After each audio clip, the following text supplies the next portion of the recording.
Yo, what's up mga master? Paano ba pabilisin yung ating mga daliri? Yan. Pero bago ang lahat, magbibigay muna ako ng disclaimer. Di po ako professional na gitarista. Nagtuturo lang po ako base sa alam ko, sa sarili kong research, experience. Nasa sa inyo na to kung susundin nyo o hindi yung mga itinuturo ko. Let's go! As beginners, lagi natin yung tinatanong, paano ba pabilisin tong daliri ko? Sobrang bagal. Yan. Ano ba yung gagawin? Ano ba yung una kong gagawin? Step kumbaga para ma-achieve yun. May alam na rin ako na scale. May alam na ako na mga kunting pentatonics. Yan. Marami akong napapanood sa mga tutorial. Sinunod ko naman din lahat ng mga tipahan dito, yung mga tinuturo. Pero hindi ko siya mapapabilis. As beginners, ito yung dapat nating maintindihan mga master, maunawaan itong mga master. Ang bagay na itong mga master. Ang ating gitara. Yes, correct kayo mga master. Yung ating mga gitara. Marami nang nagtuturo kung paano magpapabilis ng daliri. Siyempre, paano natin tipahin. Marami mga tutorial dyan. May mga tabs pa nga. Pero hindi natin magagawa, hindi natin magaya. Bakit? Dahil yan sa ating mga gitara mga master, kasi as beginners hindi natin ito alam. Paano ko nasasabi mga master na dahil sa ating mga gitara yan? May tinatawag na action ng gitara. Yan, dito na tayo mga master. Unang-una, action ng gitara. Kasi pag ang ating gitara mataas yung action, ibig sabihin ng action mga master ito, yung distansya ng string, yan, distansya ng string sa ating fretwire dapat sakto lang. Hindi siya malayo kagaya nito. Alam mo, ganyan. Yan, inugot ko. Kasi mga master, pag malayo or mataas yung action ng ating mga gitara, hindi nakaset up. Dadagdag kasi tayo ng tension sa ating daliri. Isa yan sa nagpapabagal sa ating mga master kasi tinitensyonan natin. Example, i-emulate ko yung gitara ko is high action. So, ang gagawin ko is titipahan ko siya, didiinan ko pa siya. So, yung tatlong nota na to, ito, tatlong nota. Yan. Pag bibilisan ko na siya, mabagal pa rin kasi dahil meron akong tension na in-apply dito sa aking daliri. Yun siya mga master. Kasi pag pabilisin mo kasi ang daliri mo mga master, kailangan ano lang yan, relax lang yung daliri natin. Parang ganito na siya.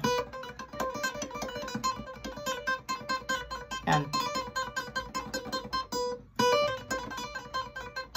Kumbaga smooth lang dahil yan sa gitara na nakaset up ng maayos. Naka-low action siya.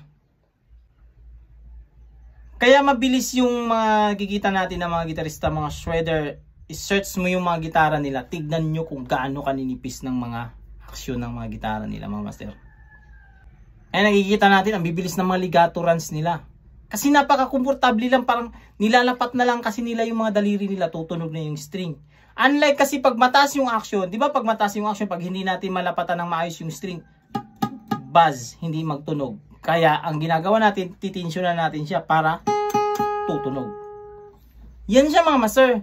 Napakalaki kasi ng ambag talaga ng ating mga gitara pag nakaset up. Na nasa action, maganda yung action niya, komportable ka. Kasi mapapagaan yung pag-aaral mo sa scale. Kumbaga hindi struggle sa'yo. Diba meron dito tayo mag-i-scale. Kasi komportable dito din pag dito mataas na yung action. So hindi na natin pinupunta yung ating daliri dito kasi mataas yung action. Iniiwasan natin kasi masakit na rin diinan kasi mataas yung action. Yun siya yung cause mga master kung bakit mabagal yung ating mga daliri. Hindi natin mapapabilis. Kasi dahil yung mga gitara natin hindi na set up. Napaka-importante mga master yung isi-set up yung mga gitara. Kasi hindi natin alam yan. Tagal na yan naka-display dyan. Gumagalaw na yung mga kahoy niyan. Normal kasi yung kahoy gagalaw yan. Depende sa ano ng klema. Tara, mga braso, nagbobow yan from time to time na naka-display lang dyan. So, dahil tayo as beginners, di natin alam yun. So, nainganyo tayo sa kulay ng gitara, sa astig yung forma niya. So, binili natin. Ganun kasi yung mga master. Ang napakahalaga na yung mga gitara natin nakaset up yan. Komportable ka mag-gitara. Kahit saan man dito sa frets mga master yan, patatakbo mong daliri mo, pareho lang yung feel niyan sa daliri. Pag naka well set up yung ating mga gitara mga master. So yung mga gitara nyo mga master ngayon, yan, baka yan yung sanhi, bakit hindi bibilis yung ating mga daliri. Ang hirap i-play, ang hirap tipahan. Kasi hindi nakaset up. Kaya ako, suggest ko sa inyo mga master, ipunta niyo na yan sa mga guitar looter na mga kilala nyo, mga malapit sa inyo. Mga nagtatanong kung anong ma-recommend ko ng mga guitar looter. As of now mga master, ito, marami tayong mga guitar looter dito sa social media mga master. Pero ako, sa akin mga master, na-experience ko yung mga gawa ng mga guitar looter na to. Yan. Ito, yung ating plug-and-play guitar services. Yan, dito sa Palawan, meron yan dito. Tutunan ko rin yung ibang mga paano mag-setup mga master ng gitara. Dahil yan sa kanila mga master. Kasi mga kaibigan ko sila mga master. Yan. Moonstick Ideas and Creation. Yan, guitar looter yan sa Mindoro mga master. At itong gitarang to, doon galing. Siya nag-setup nito. After ko i-unbox. Kasi yung gitarang to is galing Australia. Yan, bigay sa akin ng kaibigan natin, ka-master natin from Australia. At syempre ito si Kuya Mook, yan. Na-try ko na rin yung isa sa gawa niya mga master, isa sa mga na-set up niya.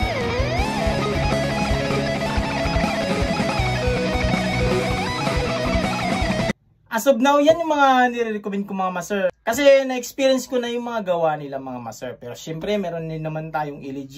Yan, meron tayong mga guitar looter pa. Madami tayong guitar looter. Kung saan kayo malapit na may guitar looter dyan sa lugar nyo, isugod nyo na yung gitara nyo. Yan talaga yung pinaka the best na gagawin nyo. Yan na yung susi kung bakit nahirapan kayong pabilisin yung daliri nyo. Practice lang kayo daily. Daily yung practice nyo mga master. Hindi mo kailangan magbabad 24 hours ka mag-practice. This, hinahawakan mo yung gitara mo araw-araw, umaga, tanghali, or may free time ka din gabi. At walang mga exotic skill na gagawin natin para makabilis yung daliri natin. Hindi. Simple, major scale, yan lang ang gagawin nyo paulit-ulit. Then alternate picking. Pag sabing alternate picking, binabalik-balik yung ating pick. Ganito. Halimbawa, G major scale ako. Yan lang yung gagawin nyo mga master. Simpleng ganito lang. 20 minutes umaga. Pagkagising mo, wag ka muna magkape, or gusto mo habang nagkakape ka, pero pinakadabis talaga pagising mo, ganito yung gagawin mo kasi relax na relax yung ating mga daliri. Then 20 minutes, stop. Magtrabaho ka muna, yan. Then pag magkaroon ka ng free time, pagtanghali, or may mga oras ka na 10 minutes, 5 minutes na libre, so gugulin mo yun. Ito ulit ang gagawin mo. Kasi ito yung nakasanayan mo, major scale. Bago ka matulog, gawin mong pampatulog yung gitara mo. Gugulin mo isang oras, gusto mo. Yan. Yan siya mga master, kung paano bibilis yung daliri. Walang ibang mga recipe dyan, walang ibang mga exercise, wala. Ito yan.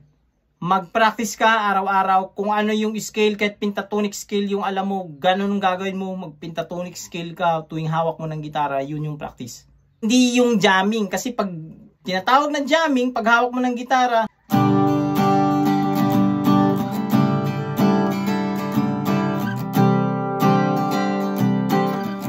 yan ang gagawin mo, hindi talaga mag-i-exceed yung alam mo dyan. Hindi ka talaga bibilis yung daliri mo dyan. So, ito tandaan mga master, practice daily. Ganun lang mga master. Kung saan ka komportable, huwag ka na mag-isip kung ano, susundin mo pa yung mga tinuturo na ganito, ganyan, kailangan meron kang bebop, mga ganun, mga skill, mga exotic, mga hindi mo muna kailangan yan kasi nag-i-start ka pa lang. Apunta ka na doon. Kumbaga, ito yung major scale, pentatonic, yung alam mo, palaguin mo muna kasi madidiskubrihan mo na at mapupuntahan mo na rin yung lugar na yun na gusto mong puntahan, yung mga exotic na mga scale na yan. Yan yung gawin mong exercises daily, yan. Proven na yan mga master. Kahit sino pa yung mga gitarista, tanungin nyo. Yun lang, kung ano yung mga komportable sa kanila, kung ginagawa nila. Then pag nakomportable na alam na nila, papilis na nila. So ibang skill na naman gagawin nila o mag-explore na sila ng mga ibang mga techniques. Ganun yun siya mga master, yung practice. At pag nag-practice ka naman ng pabilis yun ng daliri mo, ganito yan. Pag mag-practice ng paano pabilis yun ng daliri mo, i-practice mo muna kung paano mo bagalan yung daliri mo. Yun siya, hindi yung, kagaya lang yan ng sports mga master na 100 meter sprint na yung takbuhan, pabilisan. Sprint yun. Tignan nyo yung practice nila, jogging.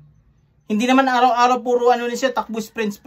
Pagdating ng paligsahan, wala na yun. Laspag ng katawan nun. Ganon siya mga master. Kaya kung paano pabilisin yung daliri, praktisan nyo muna kung paano maging mabagal. As in mabagal talaga. Yan.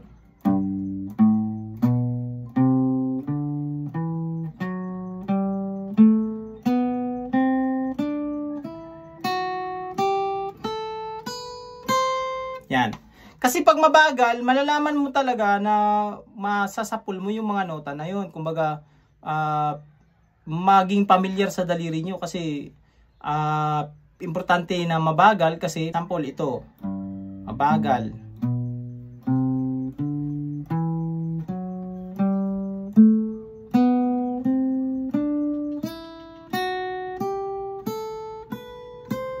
Kasi tinuturuan natin yung daliri natin na precise kung ano yung mga string or mga nota na dadaanan natin. Madadaanan natin masasapul ng ating daliri at ng ating picking.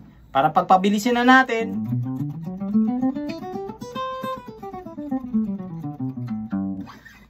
ganun siya mga master.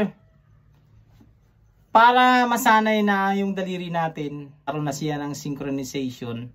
Kung ano yung inisip natin na mga nota na titipahan, yun yung i-reflect ng ating daliri. Yan siya mga master. So hanggang dito lang sa video natin na ito mga master. Sana nagkaroon kayo ng ideya nito mga master. Ito yung ating tandaan mga master. Sabi ni Maestro, practice makes perfecto. So this is Mark Music. God bless you all. Peace out.